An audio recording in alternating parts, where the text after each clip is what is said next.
What's up, CEOs? It is that time of the week where we talk about something that you're probably struggling with in the auto business. So if you're watching this right now, then hit replay. That gives me an idea of when you're watching. And let me take some time to introduce myself. I'm Shamel Leonard, and I started the Auto Dealer Business School for 3 reasons. I wanted to help auto dealers with their inventory and with their business systems and with their image so that they could make more money, 6 figures, and sustain themselves and make a living and grow their business so that it would become the generational wealth vehicle that they wanted it to be in the very beginning when they started. So today, I am going to be talking about financing because a lot of people are curious about, well, financing, is that something I even want to do? If so, how do I do it? Where do I go? What happens? So we're going to be talking about that today. So before I forget, I am going to, I have a masterclass coming up where we are actually going to walk through a finance deal, buy here, pay here, and third-party deals. So if you're interested in that, then sign up with the link in the description, okay? So before I forget, I wanted to make sure that I talked about that because I know you're gonna have more questions. I don't have a whole lot of time to go through it today, and it's detail-oriented. So you're gonna want the details to make it work. All right, so let me make sure you guys can hear me. Can you hear me? And make sure that this video is showing up all right. Let me go over here to make sure it's showing up all right. And let's see what we got going on because I want to make sure that I'm not missing anybody, okay? Let's see, is it showing up? Okay, I'm seeing it. All right. Okay, so let me go back to my notes because I wanted to make sure that I didn't miss anything that was important. So I just kind of wrote down all of the questions that I got from the emails that I sent out because I sent out an email asking what you wanted to know about financing. So if you're not on the email list, then you definitely want to just put a comment below, like, I want to be on the email list so I can send you a link to join the list because lots of people are responding to these emails and then their questions are getting answered. So you want to be among those people. All right, so do you want to offer financing? Yes, you do, because financing is going to help you sell more cars and you're going to get more profit per car when you finance. So yes, you want to finance and you want to figure out how to make it work for you. All right, so there are 2 types of financing you can offer as a used car dealer. You can work with third-party lenders. Those are going to be your banks, credit unions, and lending corporations. And how you get set up with them is you reach out to them and they usually have like a dealer setup link where you can submit all your information and then they'll approve you or not, okay? Now, third-party lenders, the majority of them, they prefer to work with auto dealers who have a volume of 25 cars or more each month or $200,000 in deposits each month, okay? So that's actually the goal that we work on when you come to the accelerator as a member, the Auto Dealer Accelerator, is we work on getting your volume up and your deposits up. All right, hey Hassan. All right, so, but in the meantime, in between time, you still need a third-party lender. There are still lenders out there who will work with you. And the way to go about finding them is there's a small list. And I, will give you, I'm hesitating because I'm like, I will give you the lenders because it's a small list, but you also have to know how to work a deal, and you have things to be careful about. Okay, because yeah, I'm gonna just leave that there and then pick that up later. Okay, so buy here, pay here financing is all about you being the lender. Okay, so that's like in-house financing. That's you basically lending the money for them to purchase the car. Now, how you lend the money is you don't actually give them the money. What you do is you finance what they owe over a period of time. Okay. And most states, you have to register as a lender to be able to do buy here, pay here financing, because you're officially a lender if you're lending money, if you have financing. Okay. Most states, you have to register as a lender, and how you register is either with the Department of Revenue or the Department of Banking and Finance in your state. Okay. All right, so any questions about buy here, pay here, and third party so far? I was just really talking about the different types and how you get started and how you get set up to even offer in-house financing or to offer third party financing. Okay, who else we have? Good morning. Media for you by me. Hey, Eric, good morning. Hey. So any questions about buy here, pay here financing, third party financing? Okay. All right. So how do I offer financing? Is to sign up, like I mentioned, sign up either with a third party or, with the state to become your own lender to do in-house financing. Okay. You just put Orlando. What you mean? So you sign up and then you advertise. You say, hey, I have financing. And then when you advertise financing, people will come and, ask you about financing the car. And if they don't have all the money, right? Even if they have all the money, a lot of people will want to keep what they have and then finance the car. Okay. All right. So, how do I offer finance? Okay, I answered that one. How to do a deal? Okay, so this was another question I got. How to do a finance deal? Well, with the finance deal, you have to get a down payment, and you're gonna want to get a down payment. Okay, let me tell you why you're gonna want to get a down payment, because people need to have skin in the game when they are financing a car. That's why they ask for a down payment when you are financing a car or a house, because it is proven, they have statistics to prove that people who put down a down payment, and the bigger the down payment, the more likely they are to pay for that car. Okay, because they have more skin in the game. Okay. So you definitely want to take a down payment. It is necessary to determine if this person is going to keep paying or not. All right.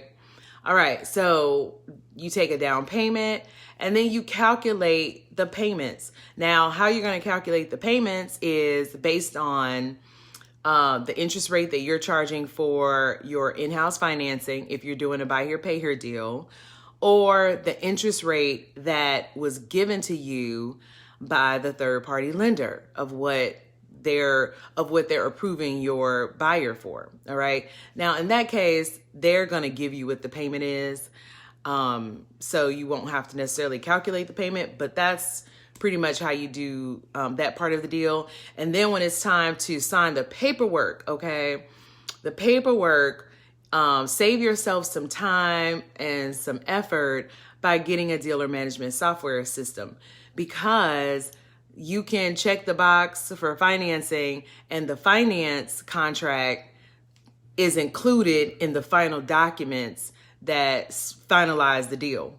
Okay. So because you need to have a finance contract. If you don't have a finance contract, you don't have a finance deal.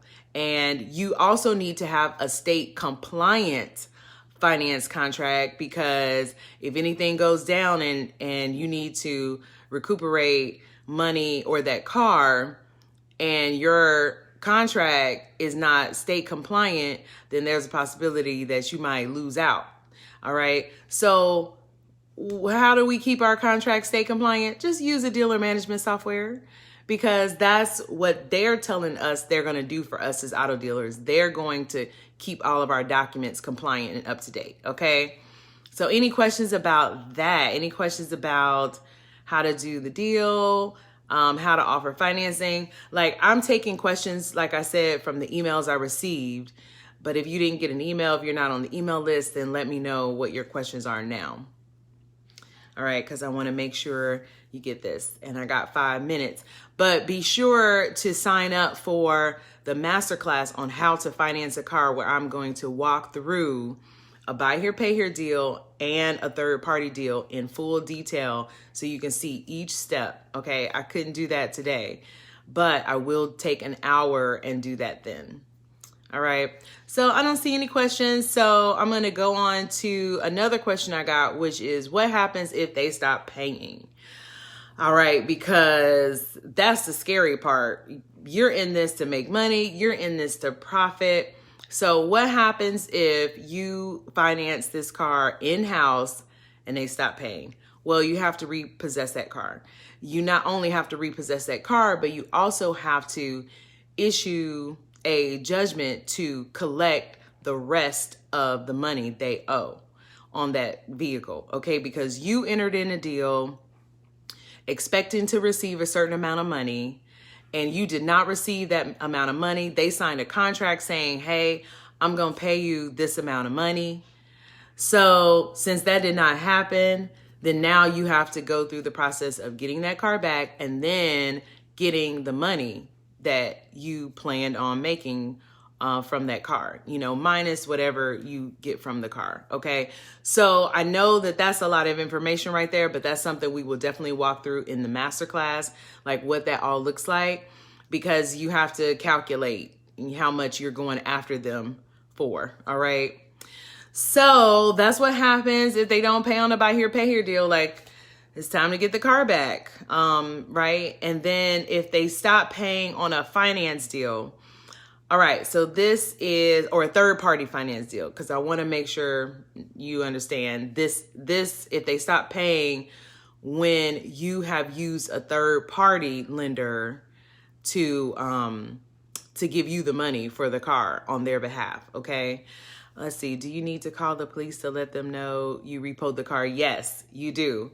Because what'll happen is, they'll call the police and say my car was stolen.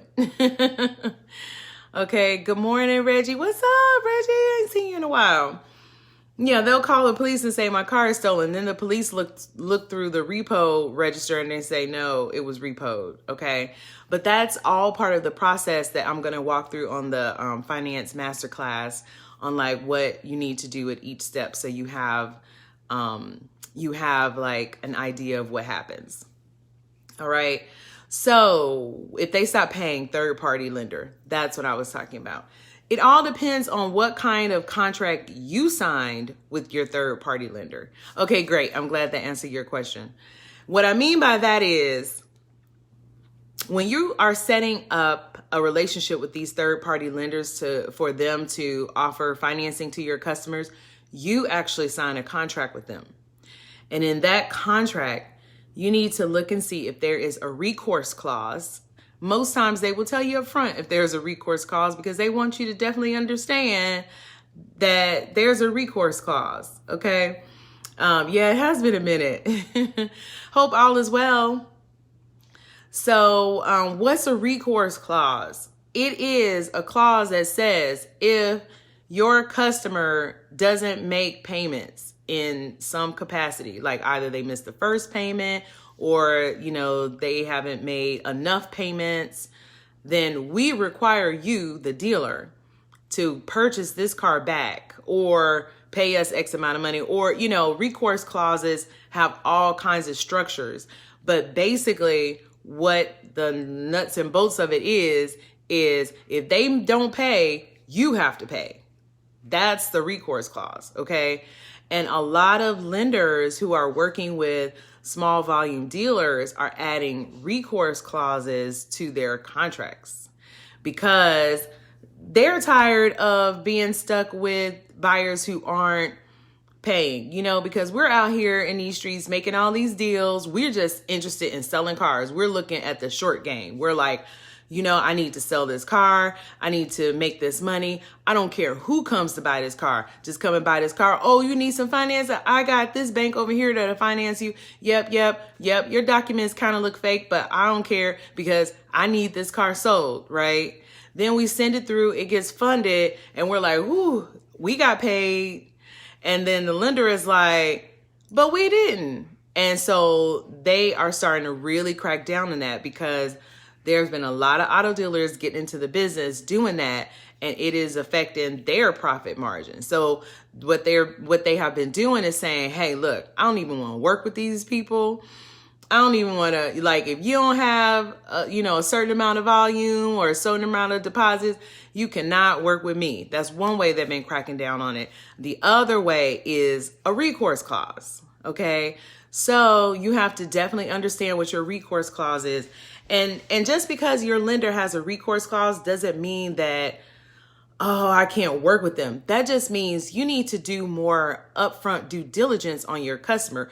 You can no longer just take the first person who's like, yeah, even if these documents look sketchy, let's, send you on and finance you. You have to make sure you actually have a customer who is going to pay and satisfy whatever terms that recourse clause has. And most times the recourse clause has, like, if they miss the first payment, you got to buy it back. Okay. So then that means you need to have a process in your dealership where you make sure they make that first payment, even if you got to call them every day. Now, you can't legally take the money from them to make their first payment, but if you got to call them, if you got to send reminders, if you got to walk them through this first payment, if you have to tell them every day, look, it is very important that you do not miss this first payment. That is what you need to do in your business because you do not want to have to buy that car back.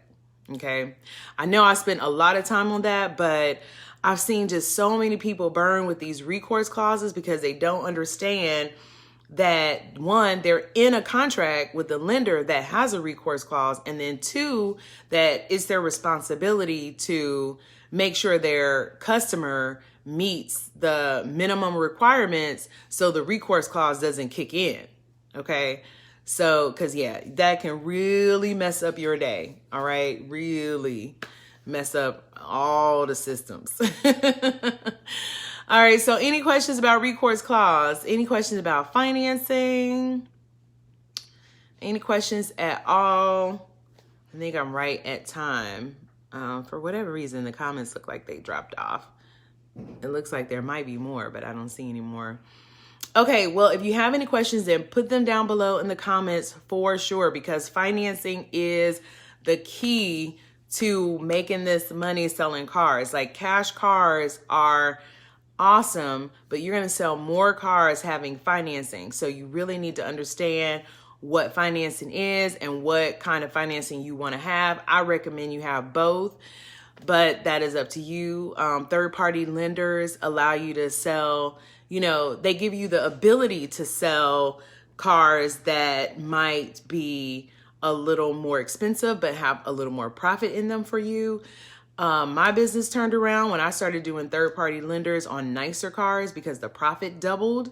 And I was like, I like this. Okay. So you definitely want to consider that. And you want to make sure that you understand how it goes down. All right. So once again, I'm going to put in the link for the description. I'm going to put a link to the Masterclass finance class. Okay. I'm calling it a Masterclass because I'm going to walk through a buy here, pay here deal and a third party deal. So you can see how it works out, what the numbers look like, the down payments, the payments, and all the steps in between to make it successful for you. Okay.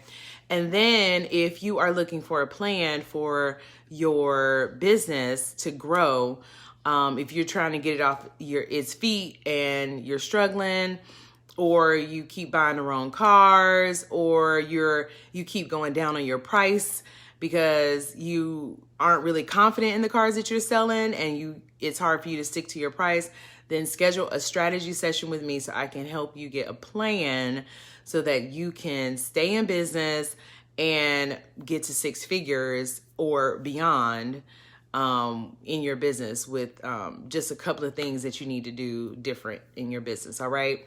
So I'll put the link to the strategy session there. Was this helpful, y'all? I'm hoping this was helpful. If it wasn't helpful, then yes, let me know what you thought you might learn today. Thanks. All is well. Hope the same for you. Okay. Thanks, Reggie. Yeah, all is well. I got a little cold, but other than that, all is well. Very helpful. Okay, Hassan, great. So definitely let me know if you have any more questions, and I will see you next week for another video. I think I'm going to do a video about getting your license in a state that someone has asked. Okay. All right. Yes, it was helpful media for you by me.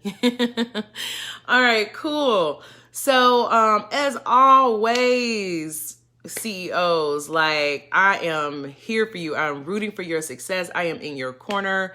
Okay. Like, I am all about supporting you. So if whatever you need, definitely let me know, because I want to see you successful. Too many of us spend all this money to get in business and then have to close up shop. And that is what I'm here to prevent. I am here to make that money grow for you. Okay. And not just be well, I used to own a auto brokerage at one point. Okay. All right. So much love. And I'm always praying for your success, and I'll talk to you soon. Bye, Eric. Bye, y'all.